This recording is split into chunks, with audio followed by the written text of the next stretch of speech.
ایک مومن کا دوسرے مومن سے تعلق ایک مسلمان بھائی کے کافر بھائی سے تعلق سے زیادہ بڑا ہے، اور حقیقی اخوت وہ ہے جس کی بنیاد ایمان پر ہو۔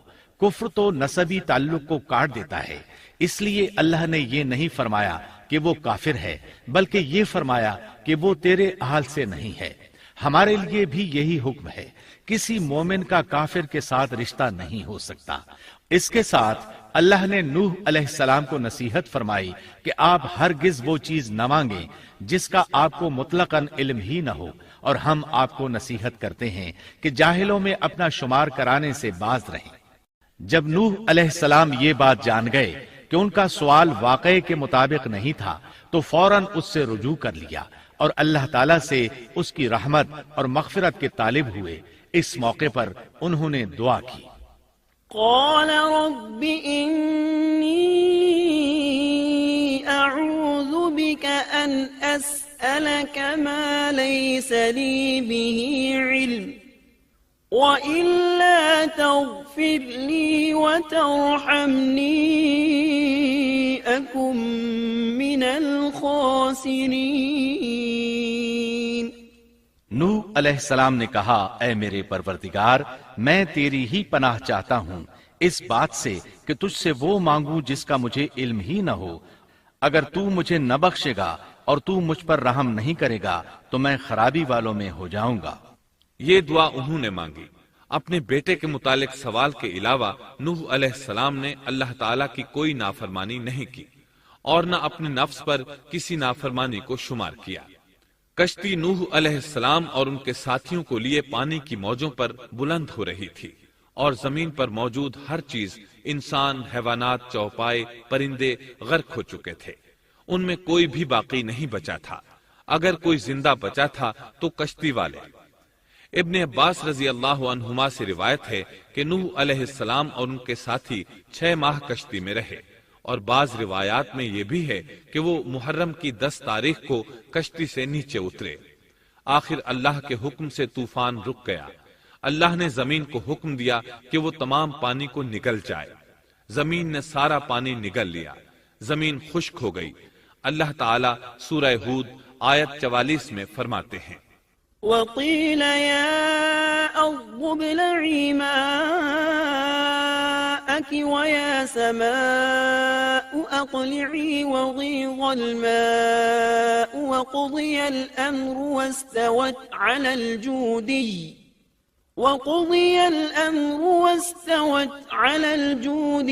وقيل بعدا للقوم الظالمين۔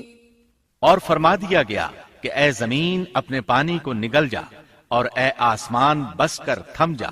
اسی وقت پانی سکھا دیا گیا اور کام پورا کر دیا گیا، اور کشتی جودی نامی پہاڑ پر جا ٹھہری، اور فرما دیا گیا کہ ظالم لوگ اللہ کی رحمت سے دور ہیں۔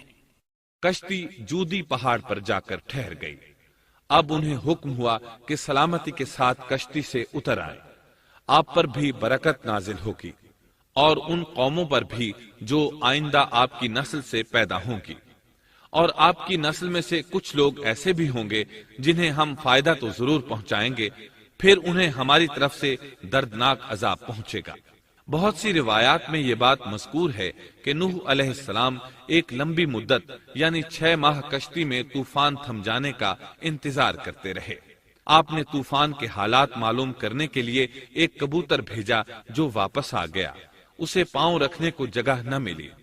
اسے دوبارہ بھیجا گیا تو وہ پھر واپس آ گیا۔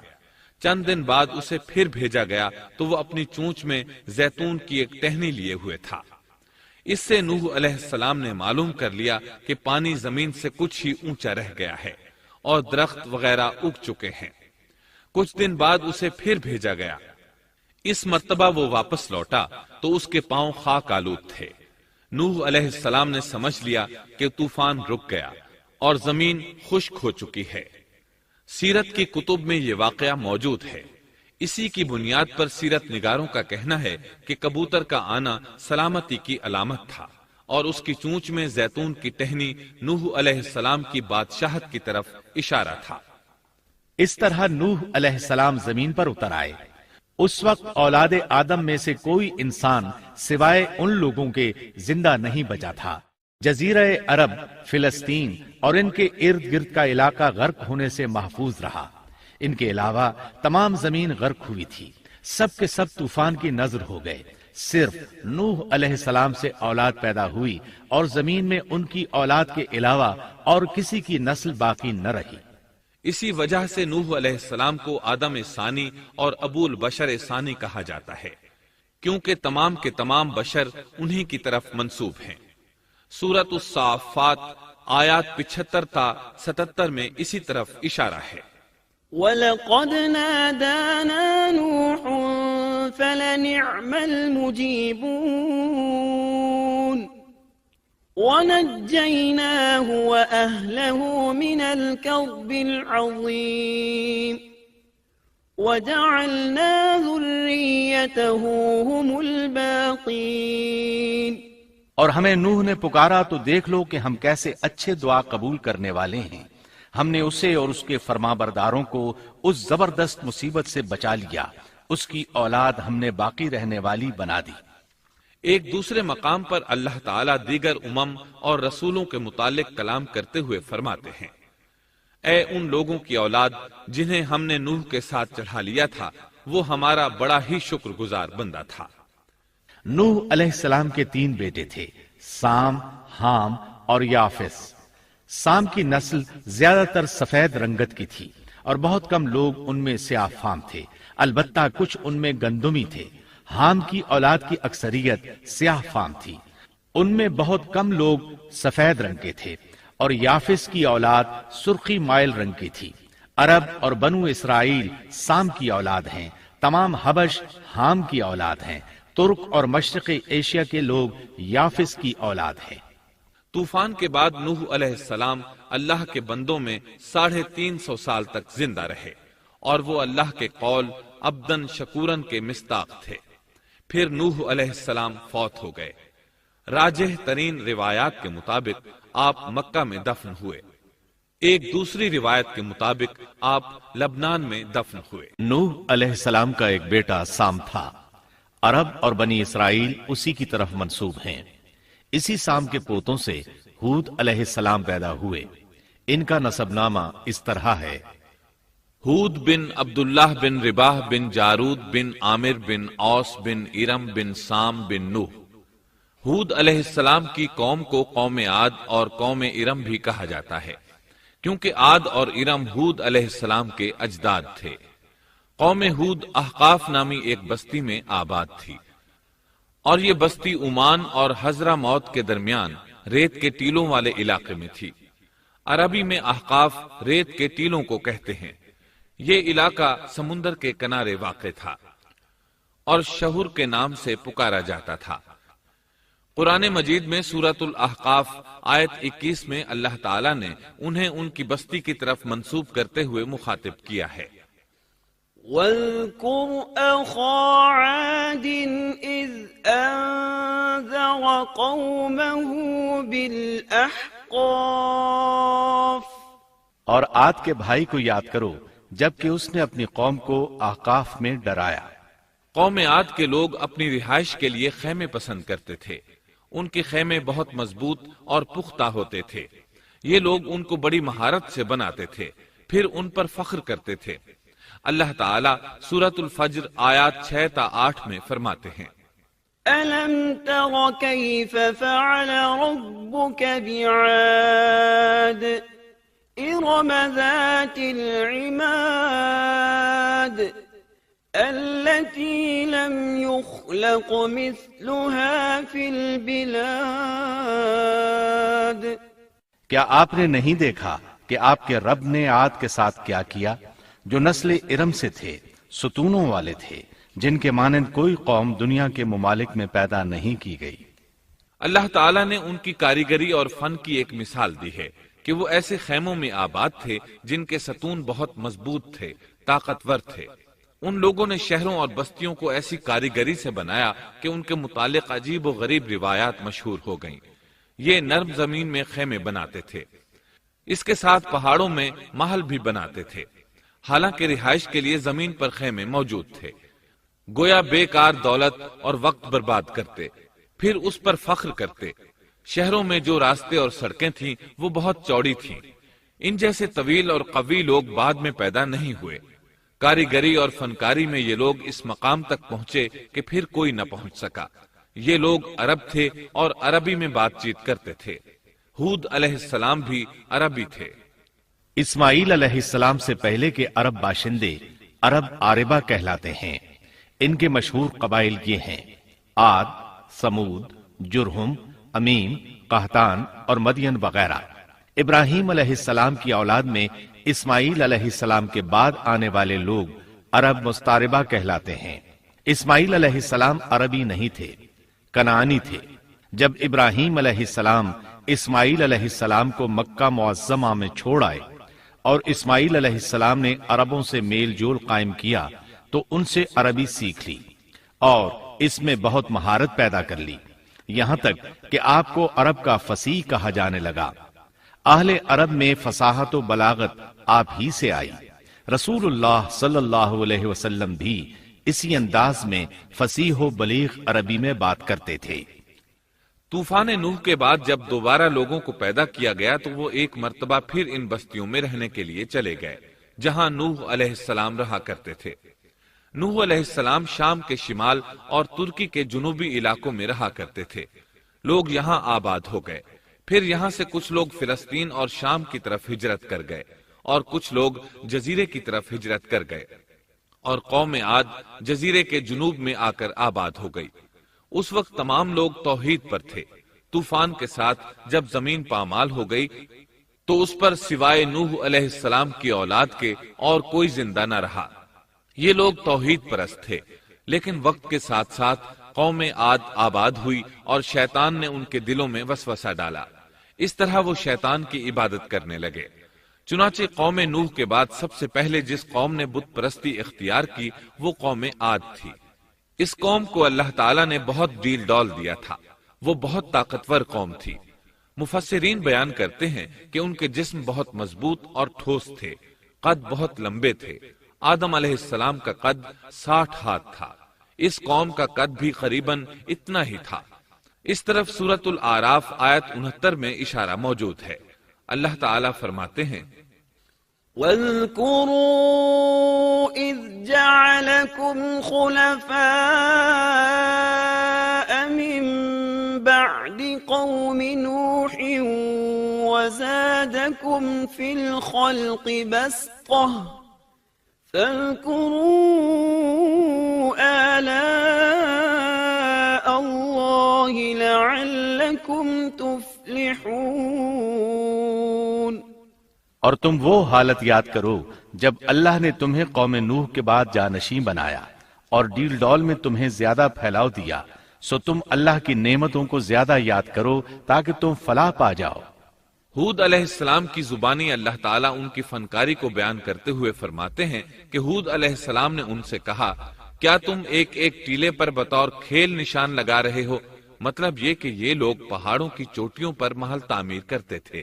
جب ان سے کہا جاتا کہ تم رہتے تو زمین پر ہو اور گھر پہاڑوں پر بناتے ہو، اس کی کیا وجہ ہے؟ اور تم اتنے مضبوط محل تعمیر کر رہے ہو، گویا ہمیشہ یہیں رہو گے۔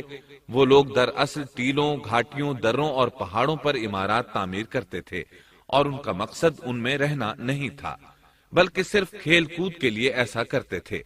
ہود علیہ السلام نے انہیں جھنجھوڑا کہ تم ایسا کام کیوں کرتے ہو جس کا کوئی مقصد نہیں، جس کام کے فضول ہونے میں کوئی شک نہیں۔ ہود علیہ السلام انہیں واعظ کرتے تھے: اے میری قوم، اللہ نے تمہیں بڑی قوت سے نوازا ہے۔ تمہاری طاقت کا عالم یہ ہے کہ جب تم کسی پر ہاتھ ڈالتے ہو تو ظلم کرتے ہو، کوئی شخص تمہارے سامنے آنا گوارا نہیں کرتا۔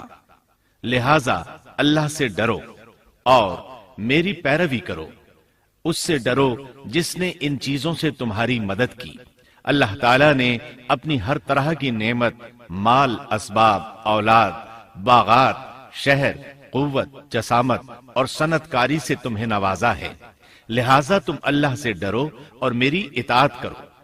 لیکن ان کی قوم نے کوئی اثر نہ لیا، نہ ان پر ایمان لائی، الٹا لگی تکبر کرنے، اللہ کی حمد کی بجائے اس کی ناشکری کرنے لگی اور تکبر کے بارے میں بات یہ ہے کہ جب سے ابلیس نے اس کو اختیار کیا یہ اس وقت سے آزمائش بن چکا ہے۔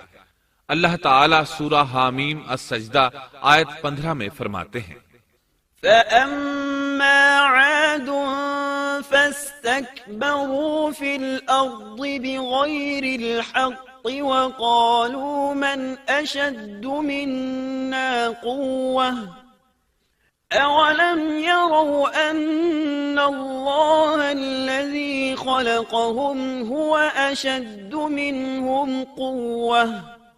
بس قوم عاد نے تو بے وجہ زمین میں سرکشی شروع کر دی اور کہنے لگے کہ ہم سے زوراور کون ہے؟ کیا انہیں یہ نظر نہ آیا کہ جس اللہ نے انہیں پیدا کیا ہے وہ ان سے بہت ہی زیادہ زوراور ہے؟ جب یہ لوگ اپنی سرکشی اور کفر میں حد سے بڑھ گئے تب اللہ تعالیٰ نے ہود علیہ السلام کو ان کی طرف بھیجا۔ انہوں نے انہیں اللہ کی طرف بلایا اور کہا، اے میری قوم، اللہ کی عبادت کرو، اس کے سوا تمہارا کوئی معبود نہیں۔ کیا تم ڈرتے نہیں؟ قوم کے کافر سردار کہنے لگے، ہم تو دیکھتے ہیں کہ تو نری بے وقوفی میں ہے، ہمارے خیال میں تو جھوٹا ہے۔ اس پر ہود علیہ السلام نے فرمایا، میری قوم، میں بے وقوف نہیں، میں تو تمام جہانوں کے پروردگار کی طرف سے بھیجا گیا ہوں، تمہیں اپنے رب کے پیغامات پہنچا رہا ہوں، اور ہوں بھی تمہارا دلی خیرخواہ اور امانت دار۔ کیا تم اس بات سے تعجب کرتے ہو کہ تم میں سے ایک شخص کی معرفت، اللہ کا ذکر تم تک پہنچا کہ وہ تمہیں خبردار کر دے؟ تم اللہ کی اس نعمت کو یاد کرو کہ اس نے تمہیں قوم نوح کے بعد خلیفہ بنایا اور ڈیل ڈول میں تمہیں زیادہ پھیلاؤ دیا۔ تم اللہ کے احسانات کو یاد کرو تاکہ فلاح اور نجات پا جاؤ۔ ہود علیہ السلام نے اللہ کی عظیم نعمتوں کے ساتھ انہیں نصیحت کی، لیکن وہ بدبخت کفر ہی کرتے رہے۔ آخر انہیں جھنجھوڑنے کے لیے انہوں نے فرمایا، اے میری قوم، اللہ ہی کی عبادت کرو، اس کے سوا تمہارا کوئی معبود نہیں۔ تم تو صرف بہتان بازی کر رہے ہو، یعنی جن بتوں کی تم پوجا کر رہے ہو ان کی پوجا تم نے خود گھڑی ہے۔ اللہ تعالیٰ نے تو اس کے متعلق کوئی دلیل نازل نہیں فرمائی۔ میری قوم کے لوگوں، میں تم سے اس دعوت و تبلیغ کی کوئی اجرت نہیں مانگتا، میرا اجر اس کے ذمے ہے جس نے مجھے پیدا کیا ہے، تو کیا تم پھر بھی عقل سے کام نہیں لیتے؟ اے میری قوم کے لوگوں، اپنے رب سے گزشتہ گناہوں کی معافی طلب کرو، آئندہ گناہوں سے توبہ کرو تاکہ وہ برسنے والے بادل تم پر بھیج دے اور تمہیں طاقت میں اور بڑھا دے، تاکہ تم گناہگار ہونے کے باوجود روگردانی نہ کرو۔ ہود علیہ السلام مسلسل انہیں دعوت دیتے رہے، لیکن وہ ظالم قوم نوح کی طرح ان کا مذاق اڑانے لگی اور کہنے لگی، ہمارے خیال میں تو بے وقوف ہے اور شاید تو ہمارے کسی معبود کے بڑے جھپٹے میں آ گیا ہے، تو ہمارے بتوں کو برا کہتا ہے، اس لیے ان میں سے کسی کی مار تم پر پڑی ہے، اسی لیے تو ذہنی مریض بن گیا ہے۔ وہ ظالم لوگ چونکہ آخرت پر ایمان نہیں رکھتے تھے اور دنیا میں خوشحالی کی زندگی بسر کر رہے تھے اور تھے بھی اپنی قوم کے سردار، اس لیے اپنے ماتحتوں سے کہنے لگے، یہ تو تم جیسا ہی انسان ہے، وہی کچھ کھاتا ہے جو تم کھاتے ہو اور پیتا بھی وہی کچھ ہے جو تم پیتے ہو۔ اب اگر تم نے اپنے جیسے انسان کی اطاعت قبول کر لی تو سخت خسارے میں رہو گے۔ کیا یہ تمہیں اس بات سے دھمکاتا ہے کہ جب تم مر کر خاک اور ہڈیاں بن جاؤ گے تو پھر زندہ کیے جاؤ گے؟ ہرگز نہیں، یہ بات امکان سے باہر ہے جس کا وعدہ تم سے کیا جاتا ہے۔ یہ زندگی تو صرف دنیا کی ہے، ہم مرتے جیتے رہتے ہیں، ہم پھر نہیں اٹھائے جائیں گے۔ یہ تو وہ شخص ہے جس نے اللہ پر جھوٹ باندھا ہے، ہم اس پر یقین کرنے والے نہیں۔ ہود علیہ السلام انہیں دعوت دیتے رہے یہاں تک کہ ان کی قوم نے واضح طور پر کہہ دیا کہ آپ ہمیں واز سنائیں یا نہ سنائیں، ہم تو اپنی روش نہیں چھوڑیں گے، یہ تو پرانے لوگوں کا دین ہے۔ اس طرح قوم انہیں مسلسل جھٹلاتی ہی رہی۔ آخر ہود علیہ السلام نے بھی انہیں کھلم کھلا دھمکی دی اور فرمایا، لوگوں سنو، میں صرف تمہیں ہی نہیں اللہ کو بھی گواہ بنا کر اعلان کرتا ہوں کہ اللہ کے سوا جس کی عبادت ہو رہی ہے میں ان سب سے بری طرح بیزار ہوں۔ اب تم ہی نہیں اپنے ساتھ اوروں کو بھی بلا لو اور اپنے ان سب جھوٹے معبودوں کو بھی بلا لو اور تم سے جو ہو سکے مجھے نقصان پہنچا دو، مجھے کوئی مہلت نہ دو، نہ مجھ پر ترس کھاؤ۔ یہ فرمانے کے بعد انہوں نے اللہ سے دعا کی، رب انصرني بما كذبون اے پروردگار ان کے جھٹلانے پر تو میری مدد فرما۔ اللہ کی طرف سے آپ کو جواب ملا، یہ تو بہت ہی جلد اپنے کیے پر پچھتانے لگیں گے۔ اللہ کے نبی کا انکار کرنے، اس سے بغض رکھنے اور اس کا مذاق اڑانے والوں کا انجام کیا ہوا؟ اللہ نے انہیں ایسے زناٹے کی آندھی سے تہس نہس کیا کہ جس کی تاریخ میں مثال نہیں ملتی۔ اللہ نے ان سے بارش روک لی، اس سے خشک سالی کی کیفیت پیدا ہو گئی، درخت اور پھل ختم ہو گئے، وہ لوگ بارش کی خواہش کرنے لگے۔ اسی حالت میں ایک دن اللہ نے انہیں عذاب دینے کا ارادہ فرمایا۔ انہوں نے دیکھا ایک سیاہ بادل ان کی طرف بڑھ رہا ہے، خوشی سے اچھلنے لگے، کہنے لگے یہ بادل ہم پر برسنے والا ہے، جبکہ ان کا خیال غلط تھا۔ دراصل ابر کی صورت میں یہ وہ قہر الہی تھا جس کے آنے کی وہ جلدی مچا رہے تھے۔ وہ عذاب ان کی بستیوں کی تمام چیزوں، پھلوں، خیموں، درختوں کو تہس نہس کرتا ہوا آیا۔ اسے اللہ کا یہی حکم تھا۔ آندھی اس قدر زبردست تھی کہ پہاڑوں پر ان کے تعمیر کردہ محلوں تک کو اڑا لے گئی۔ مجرموں کا یہی بدلہ ہے۔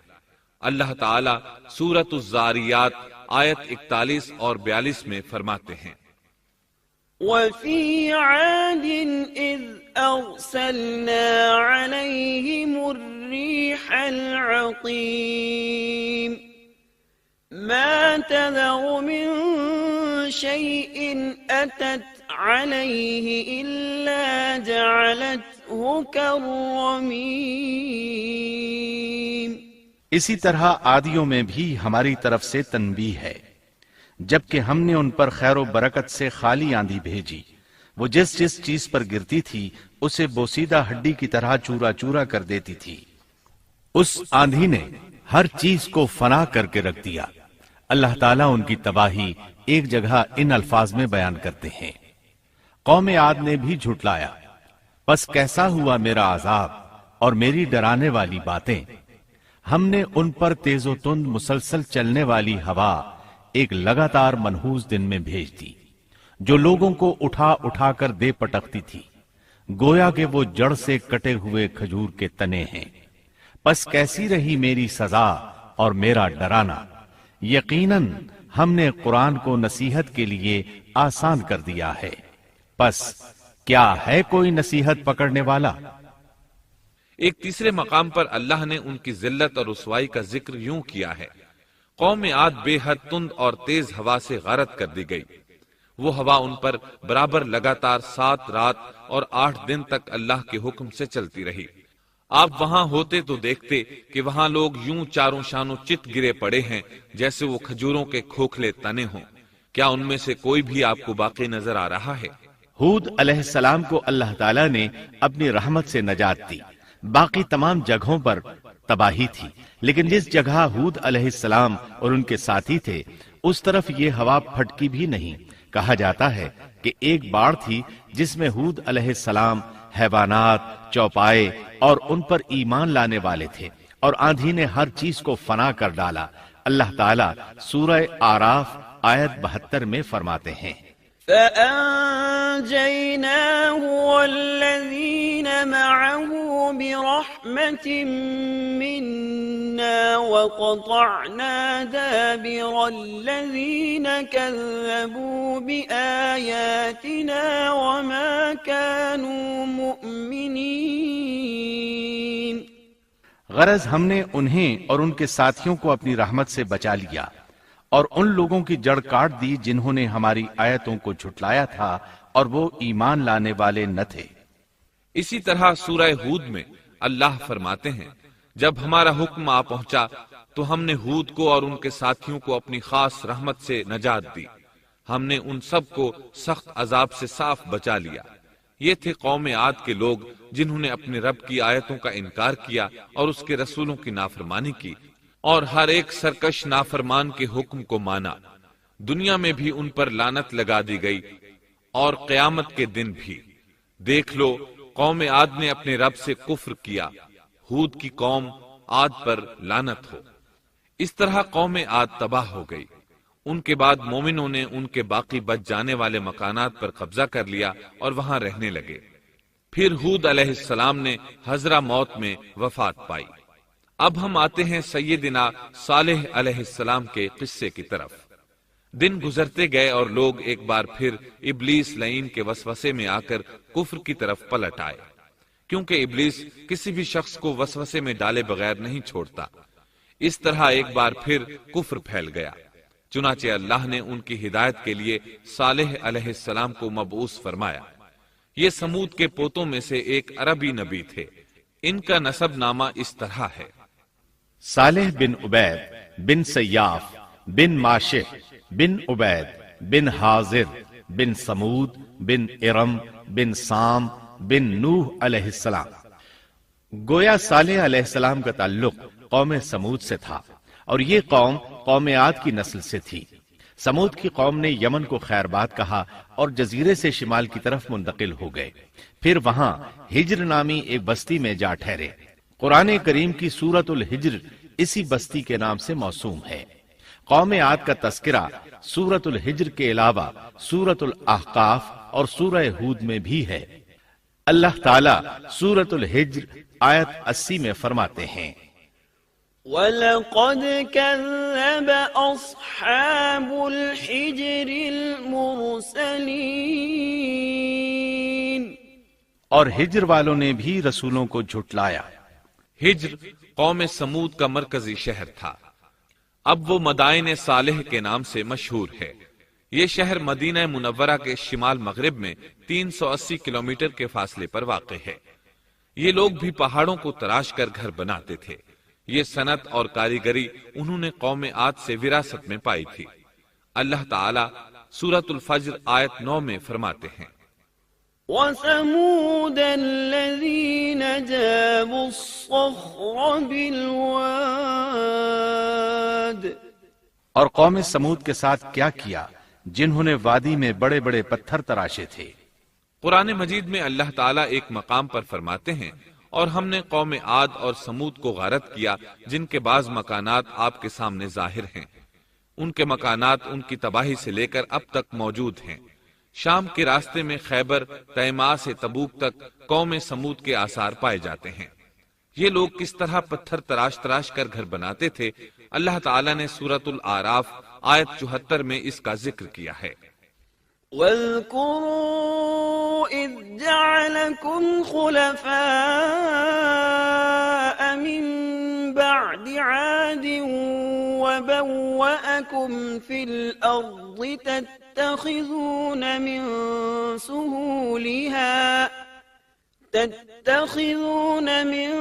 سُهُولِهَا قُصُورًا وَتَنْحِتُونَ الْجِبَالَ بُيُوتًا فاذكروا آلاء الله ولا تعثوا في الأرض مفسدين۔ اس وقت کو یاد کرو جب اللہ تعالیٰ نے تمہیں قوم عاد کے بعد جانشین بنایا اور تمہیں زمین پر رہنے کا ٹھکانہ دیا کہ نرم زمین پر محل بناتے ہو اور پہاڑوں کو تراش تراش کر ان میں گھر بناتے ہو، سو اللہ کی نعمتوں کو یاد کرو اور زمین میں فساد مت پھیلاؤ۔ یہ آیت ان کی طاقت، جسم کی صلاحیت اور ماہر فن ہونے پر دلیل ہے۔ پہاڑوں کو تراشنا دراصل قوم عاد کی عادت تھی۔ یہ بھی چونکہ انہی سے تھے، اس لیے وراثت میں یہ کام انہیں بھی آ گیا تھا۔ جس طرح اللہ نے عاد کو اپنی نعمتوں سے نوازا تھا، اسی طرح سمود کو ان سے بڑھ کر نعمتیں دی تھی۔ اللہ تعالیٰ صالح علیہ السلام کی زبانی ان سے فرماتے ہیں: اے قوم سمود، کیا تمہیں ان چیزوں میں بے فکری سے رہنے دیا جائے گا، یعنی باغات، چشموں، کھیتوں اور کھجوروں میں جن کا خوشہ ملائم ہے، اور تم پہاڑوں کو تراش کر پرتکلف گھر بناتے ہو؟ پس اللہ سے ڈرو اور میرا کہنا مانو۔ لیکن ان لوگوں نے ہر طرح سے قوم عاد کی پیروی کی، نصیحت پکڑنے کی بجائے بتوں کی عبادت شروع کر دی۔ اللہ نے ان کے درمیان صالح علیہ السلام کو مبعوث فرمایا۔ آپ نبوت ملنے سے پہلے بھی عقل مند اور علم والے تھے، باعزت گھرانے سے تعلق رکھتے تھے، اپنے معاملات میں لوگ ان سے مشورے لیتے تھے، لہٰذا انہیں ایک خاص مقام حاصل تھا۔